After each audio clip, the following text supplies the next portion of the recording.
RTV ఆవేశం ఎక్కువ, నిజాలు తక్కువ. ధర్మస్థల ఇష్యూలో ఓ 13 ఏళ్ళ అమ్మాయి కి గురైంది, తర్వాత హత్యకు గురైంది. ఆ పిల్ల వార్త చెప్పినప్పుడు ఆ పిల్ల ఫేస్ వేసినావు, నువ్వు థంబ్నెయిల్ పైన కూడా పెట్టినావు. బ్లర్ వేసినావా? ఆ పిల్లనే చచ్చిపోయింది, ఇప్పుడు ఎవరన్నా వచ్చి ఆ పిల్ల తరఫున కేసు పెట్టేది ఏమైనా తప్పిపోయిందా అని అనుకున్నావా? సరే, ఒకసారి ఏదో బై మిస్టేక్ వేసేసిండ్రు అనుకుందాం. మరి ఇప్పుడు ఈ థంబ్నెయిల్ చూడండి, దొరికిన కుళ్ళిన శవం అని చెప్పేసి కూడా మళ్ళీ సేమ్ అదే అమ్మాయి ఫోటో కూడా వేసింది. ఈ అమ్మాయి చచ్చిపోయింది 2013లో.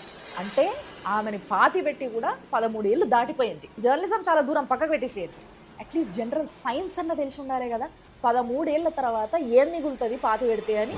ఇప్పుడు తెలుగు జనాలు ఏమన్నా పోయి ధర్మస్థలాలు చూసి వస్తారా? మనం ఏం చెప్తే అదే నడుస్తుంది. ఇదే కదా నీ స్ట్రాటజీ. కేసు నడుస్తున్నప్పుడు నీకు ఈ మాత్రం తెలియదా అని నన్ను అడుగుతున్నారు కదా.